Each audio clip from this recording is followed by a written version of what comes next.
ഒരവസ്ഥയിലാണ്. ഇവിടെ നമ്മൾ ആശയങ്ങളും ആദർശങ്ങളും നോക്കി നിൽക്കേണ്ടതുണ്ടോ? ഇവിടെ നമ്മൾ ഒന്നിച്ച് പ്രവർത്തിക്കലല്ലേ വേണ്ടത്.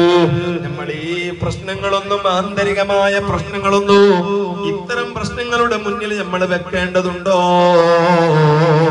നമ്മൾ ഐക്യത്തോടെ പ്രവർത്തിക്കുകയല്ലേ വേണ്ടത് എന്ന് പലരും ചോദിക്കാറുണ്ട്. എന്നാൽ ഇതിനേക്കാളും പ്രശ്നം രൂക്ഷമായ സമയമാണ്. ഹബീബായ നബി സല്ലല്ലാഹു അലൈഹി വസല്ലം തങ്ങളുടെ ശറഫാക്കപ്പെട്ട ജനാസ വെച്ചുകൊണ്ടാണ് ഈ പ്രശ്നങ്ങൾ നടക്കുന്നത്. ഖിലാഫത്ത് സിദ്ദീഖുൽ അക്ബർ തങ്ങളുടെ കയ്യിലാണ്. അതേ നാല് ഭാഗത്തു നിന്നും പ്രശ്നങ്ങളാണ്.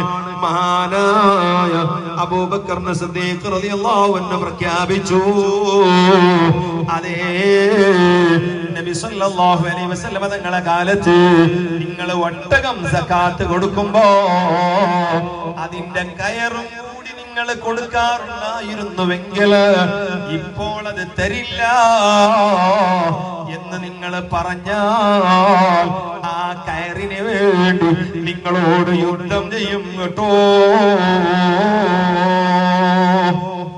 സിദ്ദീഖ് റളിയല്ലാഹുവിന്റെ പ്രശ്നം ആ കയറാണ്. ഇവിടെയുള്ള മുസൈലിമന്റെ പ്രശ്നമല്ല.